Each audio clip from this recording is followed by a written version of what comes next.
আমাদের এলাকায় মানে যে কোনো একটা এলাকায় গেছেন, গিয়া মানে ওকে কোলেও নিয়েছেন, কোলে নিয়ে ওর কপালে আল্লাহ লিখতে আছেন।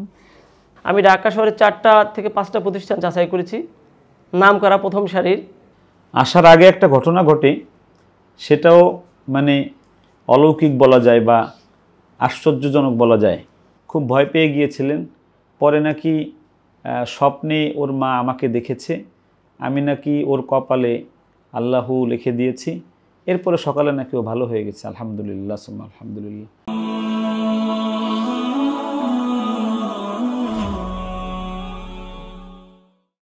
আসসালামু আলাইকুম রহমতুল্লাহি ওয়া বারাকাতুহু। নিশ্চয়ই সবাই ভালো আছেন, আমরা ভালো আছি আলহামদুলিল্লাহ। আমাদের পরিবারের সবাই ভালো আছে। পরিবার বলতে আর রায়হান পরিবার এবং আল ইসলাহ পরিবার, দুই প্রতিষ্ঠানের সকল ছাত্র, উস্তাজ, আমাদের সহকারীরা এবং আমাদের গার্ডিয়ান যারা আছেন সবাই নিশ্চয়ই ভালো আছেন, এবং আমাদেরকে যারা দেখেন, যারা শোনেন, তারাও নিশ্চয়ই ভালো আছেন। বিশেষ করে যে সকল মা বোনেরা আমাদেরকে দেখেন এবং আমাদের কোরআন তেলাওয়াত শোনেন, আমাদের ছেলেদের নাশিদ শোনেন এবং বিভিন্ন আমাদের অনুষ্ঠান দেখেন এবং আমাদেরকে আপনারা দোয়া দেন, আপনাদের জন্য আমরা আমরণ দোয়া করি। আল্লাহর জন্য আপনাদেরকে ভালো রাখেন, সুস্থ রাখেন, নিরাপদে রাখেন। আজকে আমি আপনাদের সাথে আলোচনা করব পটুয়াখালীর একজন সাংবাদিক ভাই এবং ওনার সহধর্মিনী একজন সরকারি শিক্ষিকা এসেছেন দুই সন্তান নিয়ে আমাদের কাছে। মানে কিভাবে বলবো, ও আমাকে একটা গজল বলতে বলেছে, বলবো সেটা? বলবো? কোনটা বলবো বলো? আমার এই কণ্ঠে তুমি তোমারই বাণী তুলেছ, বুকের দেরাজে তুমি কোরআনের শান দিয়েছ। এত ভালোবাসো কেন মালিক আমায়, কি করে শুকর তার করি আদায়। এত ভালোবাসো কেন মালিক আমায়, এত ভালোবাসো কেন মালিক আমায়। আলহামদুলিল্লাহ। কই যেন বললেন? পটুয়াখালী। এর নাম কি? রিফাত। ইফাত। আলহামদুলিল্লাহ। ইফাত বিন আলম, বয়স হবে 7 বছর। ইফাত বিন আলম বিগত 1 বছর যাবৎ তার সাংবাদিক বাবাকে জ্বালায় পোড়ায় ছারখার করে দিয়েছে। আমার কাছে কেন নিয়ে আসে না? 1 বছর আগে আমার কাছে ওর বাবা এসেছিল, তখন সিট ছিল না আমাদের। আমি পরামর্শ দিয়েছিলাম যে 1 বছর ওদিকে পড়ুক, আমাদের সিট খালি হলে আগামী বছর নিয়ে আসবেন।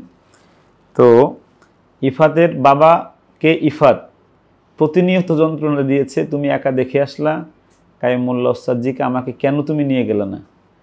ঠিক না ভাইজান?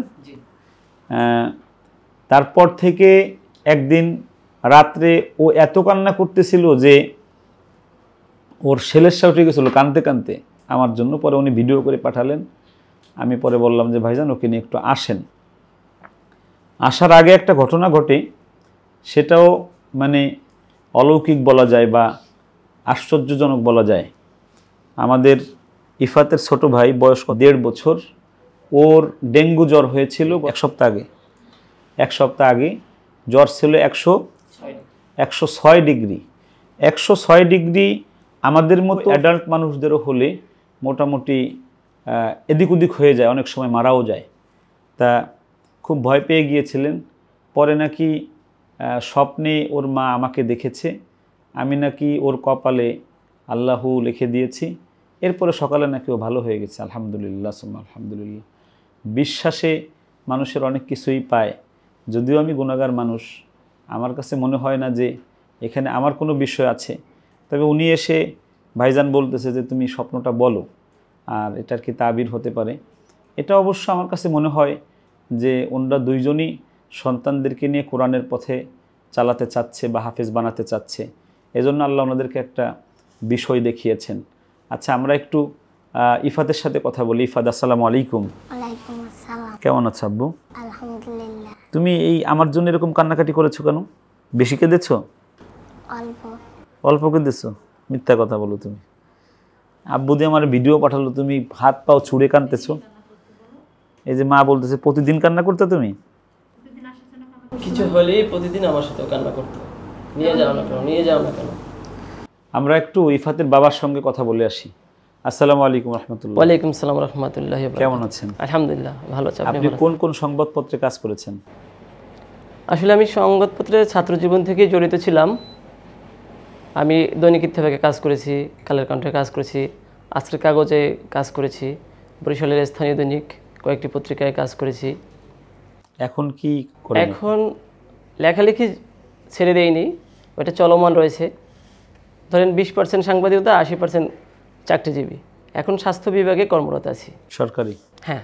আপনার নাম কি? মোহাম্মদ জাহাঙ্গীর আলম। বাবার নাম? মোহাম্মদ আবু বকর সিদ্দিক। দাদার নাম? আব্দুল আজিজ হাওলাদার। তার বাবার নাম? তোমেজ আলী হাওলাদার। তার বাবা?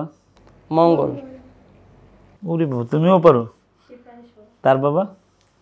এটা আর পারি না, আমি সবাই আটকাই দিই জায়গা। 5 পুরুষ পারি, ও 6 পুরুষ। 5 পুরুষ তো আল্লাহর রহমতে বাংলাদেশে খুব কম মানুষ পারে। উনি সাংবাদিক, এই জন্য মনে হয় মুখস্থ করে রাখছে ভালো করে, যাতে আর কি এই বিষয়টা কাজে লাগে। জাহাঙ্গীর আলম ভাই কেমন আছেন? আলহামদুলিল্লাহ। আপনি 1 বছর আগে একবার এসেছিলেন জি ওর বিষয়ে, জি তখন সেট ছিল না। জি না। তারপর আমি পরামর্শ দিয়েছিলাম যে ওদিকে একটু পড়ান, ছোট যেহেতু, 1 বছর পরে আসেন। তারপরের ঘটনা আপনি একটু বলেন তো। আমি যখন আসছিলাম, ওরা আম্মাই বলতেছে যে ওরে দিনী পথে ভর্তি করব, মাদ্রাসায় ভর্তি করব, ভালো একটা প্রতিষ্ঠানের সন্ধান পেয়েছি। এর আগে আমার চিন্তা ছিল আমার একটু পিছনে যাই আমি, যে আল্লাহ যদি আমাকে সন্তান দান করে তাকে হাফেজ বানাবো। আর যাই করি প্রথমত হাফেজ বানাতে হবে। তো আল্লাহ আমাকে 2টা সন্তান দিল, আল্লাহ আমার আশাটা পূরণ করেছে। তো ওকে হেফজে ভর্তি করব, বয়স হয়ে গেছে। ওর মা বলতেছে অনেক ছেলেকে দেখি যে 3 বছর, 4 বছর, 5 বছর, 6 বছরে হাফেজ হয়। তো আসলে ইফাদের ভিতরে তো প্রতিভা আছে। তো আমরা এমন একটা ভালো প্রতিষ্ঠানে ভর্তি করতে চাই যেখানে এই সুযোগটা থাকবে, যেখানে আন্তর্জাতিক মানেরভাবে তৈরি করা হবে। তো ওর আম্মু আমাকে বলল যে আর রাহান ইন্টারন্যাশনাল মাদ্রাসা, যে মুফতি কায়ুমুল্লাহ হুজুর, যে বাচ্চাদেরকে একজন আদর্শভাবে তৈরি করে, সেইখানে তুমি একটু গিয়ে দেখতে পারো ওকে ভর্তি করার সুযোগ আছে কি না।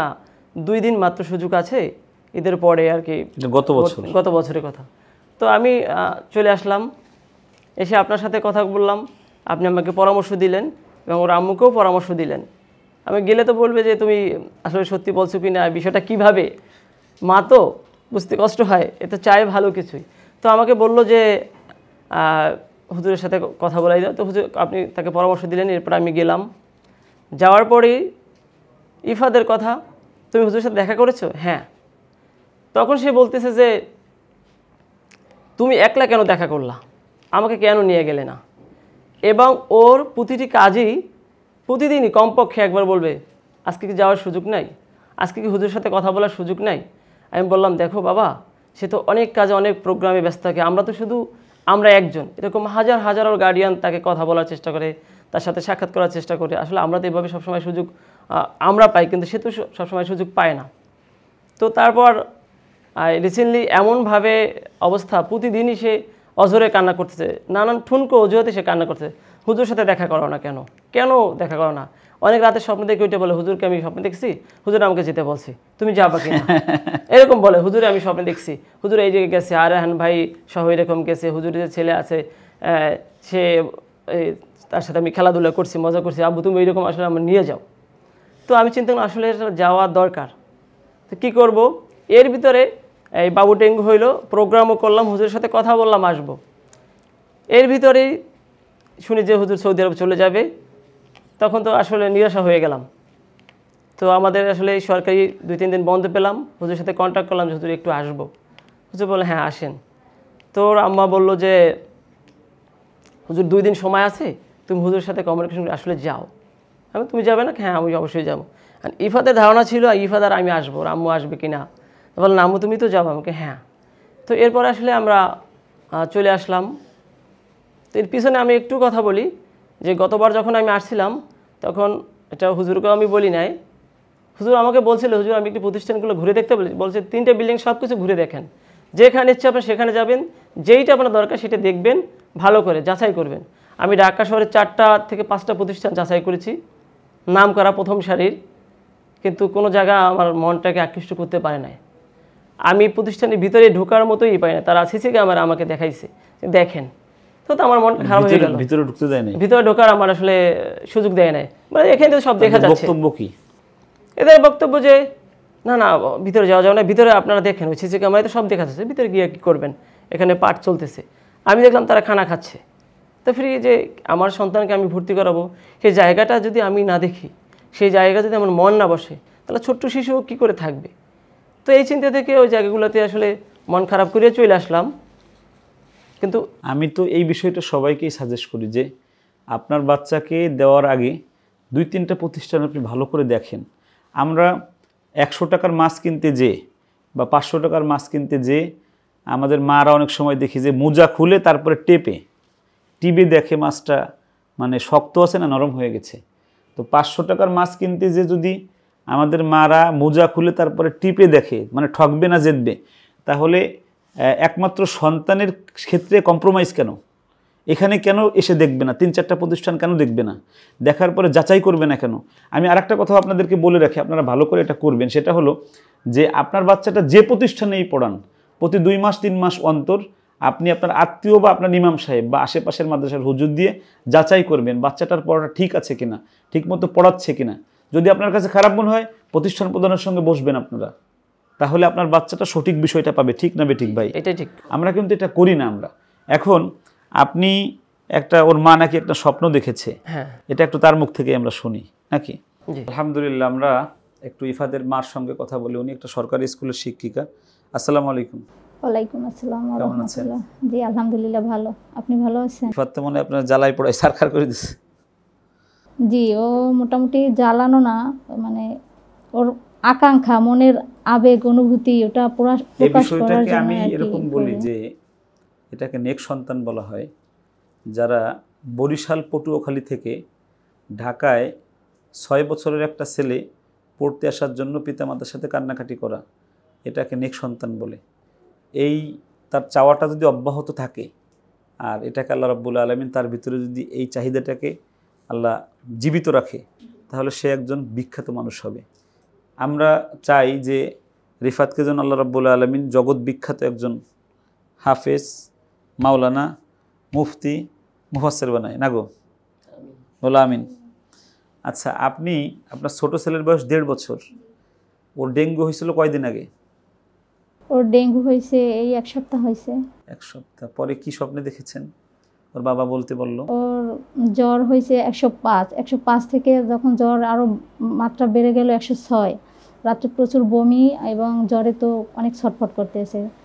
তারপরে এভাবে 2 দিন যাবার পর আমি একদিন স্বপ্নে দেখলাম যে আপনি আমাদের এলাকায়, মানে যে কোনো একটা এলাকায় গেছেন, গিয়ে মানে ওকে কোলেও নিয়েছেন, কোলে নিয়ে ওর কপালে আল্লাহ লিখতে আছেন। এই তারপরে সকালবেলা ওর আব্বুর সাথে বললাম যে এভাবে একটা স্বপ্ন দেখা হয়েছে, আসলে স্বপ্নটার অর্থ তো আমি বুঝতে পারলাম না, এখন আল্লাহ ভালো জানে, সম্ভবত খুব ভালো একটা স্বপ্নই হইতে পারে।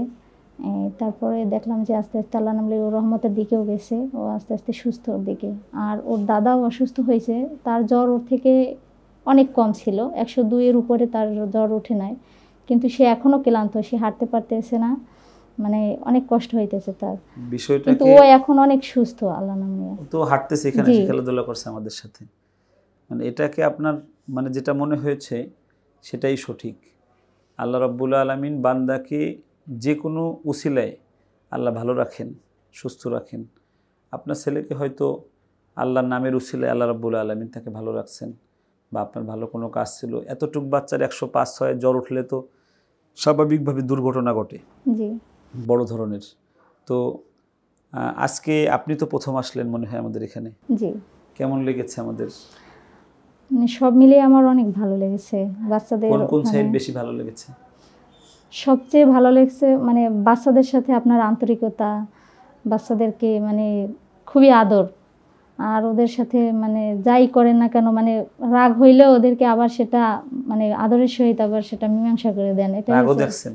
জি মানে ওটা তো আদরের, সবকিছুই মানে দরকার, ঠিক আছে। রাগ বিষয়টা আমি সেটাই। এভাবে বলি, আমি আসলে প্রচুর বদমেজাজি একজন মানুষ, কিন্তু আমি একটা জিনিস আমি আমার 19 বছরের শিক্ষকতার জীবনে আমি একটা জিনিস বের করছি, সেটা হলো যে রাসূলুল্লাহ যেই নীতিতে বাচ্চাদেরকে সাথে চলেছেন, এই নীতির বাইরে কোনো ভালো নীতি নাই।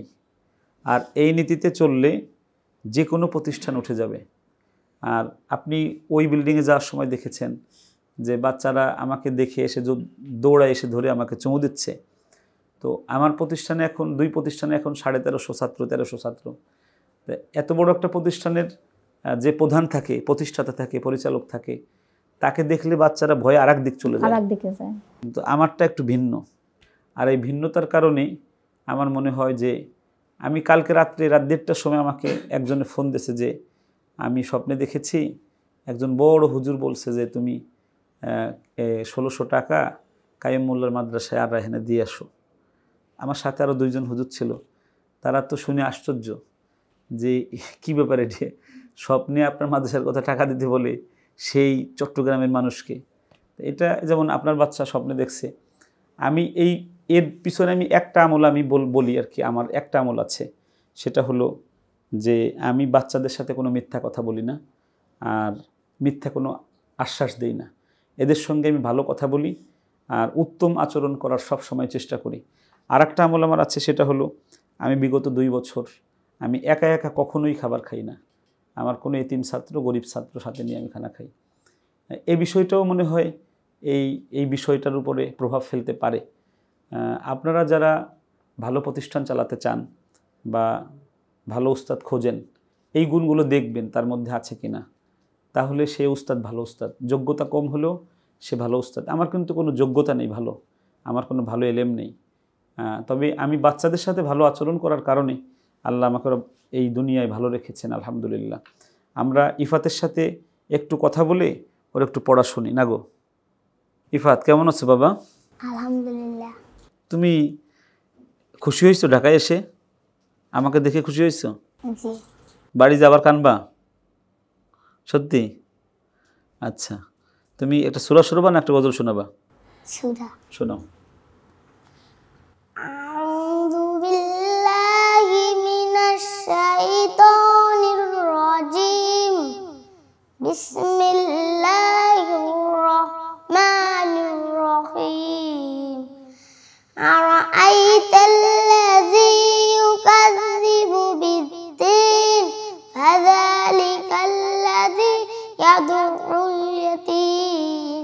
হাসবুক, মাশাআল্লাহ, খুব সুন্দর হয়েছে। তোমার কণ্ঠ তো অনেক ভালো, ভারী সুন্দর কণ্ঠ। তুমি কি বিশ্বজয়ী হাফেজদের মতো হতে চাও? ইনশাআল্লাহ বলো। ইনশাআল্লাহ। ইফাতের জন্য সবাই দোয়া করবেন, আল্লাহ যেন তার মনের যে নেক চাওয়া আছে, আল্লাহ সেই চাওয়াটাকে যেন আল্লাহ পূর্ণতা দেন। আল্লাহ যেন তাকে অনেক বড় হাফেজ, কারি, মাওলানা হয়ে তার পিতামাতার মুখকে উজ্জ্বল করার তৌফিক দান করেন। কঠিন কিয়ামতের দিবসে যেন সে আমার, ওর বাবার, ওর মার, ওর দাদা দাদি, নানা নানির যেন সুপারিশ করে আমাদেরকে জান্নাতে নিতে পারে, এই ধরনের একজন হাফেজ আলেম যেন আল্লাহ বানান, আমিন। জাহাঙ্গীর ভাই, জি আপনার সাথে শেষ একটা কথা একটু জানতে চাই, সেটা হলো যে আপনি তো যেহেতু সাংবাদিকতার পেশায় ছিলেন, অনেক মানুষ দেখেছেন, জি অনেক প্রতিষ্ঠান দেখেছেন, অনেক হুজুর দেখেছেন, অনেক ছাত্র দেখেছেন। আমাদের এই প্রতিষ্ঠানটাকে আপনি কিভাবে মূল্যায়ন করবেন? এটা বলার আগে একটু পিছনে যেতে হবে, কারণ সাংবাদিকতা আসলে যারা করে তারা সামনের সারিতে থাকে এবং সামনের টেবিলে বসে প্রশ্ন করে, তো একটু নির্ভয় নিঃসংকোচে আসলে তারা কাজ করে। কিন্তু আসলে দিনে আলেম যারা, দিনের দায়ী যারা, কোরআনের কারিগর যারা, হাফেজদের কারিগর যারা, তাদের কাছে গিয়ে আসলে কিন্তু সবাই মাথা নত করে। তো সেরকমভাবে আমি সব সময় সব জায়গাতে মাথা উঁচু করেই কথা বলেছি, জোরে কণ্ঠেই বলেছি। কিন্তু এই প্রতিষ্ঠানটায় আমি যখন প্রবেশ করেছি, আসলে মাথা নুয়ে প্রবেশ করেছি। হুজুরকে ভালোবাসা কোরআনের জন্য, হুজুরকে ভালোবাসা দ্বীনের জন্য। আমি মনে করি এই প্রতিষ্ঠানের পরিবেশ বাংলাদেশের দ্বিতীয় কোনো জায়গাতে আমি দেখি নাই। আমি 4টা প্রতিষ্ঠান ঢাকাতে ঘুরেছি, এরকম দেখি নাই। ওর মা বলেছিল যে আমাদের জন্য আর রাহানি পারফেক্ট, এইটাই ফাইনাল ডিসিশন। না দেখে যেটা বলছিল সেটা হ্যাঁ ওইটাই বলেছে যে দেখার পর মিলছে। ওকে ভর্তি করব ওইখানটাই। এবং আমি সর্বশেষ এই কথাটাই বলতে চাই যে বাংলাদেশের সবগুলো প্রতিষ্ঠানে যেখানে শিশু কেন্দ্রিক, সেটা যেভাবেই হোক, ইসলামিক মাইন্ডের হোক, স্কুল লেভেলেই হোক, যে প্রত্যেকটা প্রতিষ্ঠানের যিনি পরিচালক থাকবেন, প্রধান থাকবেন, এখন কাইম মোল্লা দরকার সারা বাংলাদেশের প্রতিটা প্রতিষ্ঠানে। এরকম যদি হয় তাহলে আমার মনে হয় না যে কোনো বাচ্চা শারীরিক নির্যাতনের শিকার হবে, মানসিক নির্যাতনের শিকার হবে। এবং এই প্রতিষ্ঠানে ভর্তি করলে আমি মনে করি একটা ছেলে মানসিকভাবে তার বিকাশ লাভ হবে এবং সে সর্বদিক বিষয়ে অভিজ্ঞতা সম্পন্ন হবে এবং সে দেশ এবং জাতির এবং মানুষের জন্য কিছু করতে পারবে বলে আমি আশা করি। গোশ দিয়ে ভাত খেয়ে বেশি বললেন না তো, ঘুষ খেয়ে। না, সেটা বেশি বলে অসাধারণ হয়েছে। এই জীবনে প্রথম এই যে এর সাথে ছাত্রদের সাথে খাওয়ার সুযোগ হয়েছে, অসাধারণ। আমি বসে খেয়েছি, খুব ভালো লেগেছে। আল্লাহর ভালোবাসা পেতে হলে মানুষকে ভালোবাসো প্রাণটা খুলে, অবহেলা করো না কাউকে যেন, অবহেলা করো না কাউকে যেন, ধনী গরিব অসম করো না ভুলে, আল্লাহর ভালোবাসা পেতে হলে মানুষকে ভালোবাসো প্রাণটা খুলে। এই গজলটার বাস্তবতা একদম আমি সত্য পেয়েছি। আমি এতিম, গরিব, ধনী সব শ্রেণীর বাচ্চাকে একই ধরনের যত্ন করি, একই ধরনের আদর করি। এই কারণে হয়তো আল্লাহ রাব্বুল আলামিন আমার উপর খুশি হয়ে আমাদের ইফাতদের কলিজার মধ্যে আমাকে ঢুকিয়ে দিয়েছেন। আপনারা সবাই ভালো থাকবেন, সুস্থ থাকবেন। আবার দেখা হবে কোনো ভিডিওর মাধ্যমে, কথা হবে। 2 তারিখে আমরা ভোর 7টায় আমাদের ফ্লাইট, আমরা মদিনায় প্রথম যাচ্ছি, 4 দিন থাকবো। 6 তারিখে আমরা মক্কায় আসতেছি। মক্কা থেকে আল্লাহ যদি বাঁচায় রাখে 11 তারিখে আমরা দেশে চলে আসবো ইনশাআল্লাহ। আমরা সবার জন্য দোয়া করবো, মক্কা শরীফ, মদিনা শরীফে যেয়ে আল্লাহ যেন আপনাদেরকেও দেখার তৌফিক দান করেন। আপনারা সবাই ভালো থাকবেন, সুস্থ থাকবেন, নিরাপদে থাকবেন। আমাদের মাদ্রাসার জন্য দোয়া করবেন। আসসালামু আলাইকুম ওয়া রাহমাতুল্লাহি ওয়া বারাকাতুহু। আর রায়হান ইন্টারন্যাশনাল মাদ্রাসা একটি আন্তর্জাতিক কোরআনিক শিক্ষা মিশন।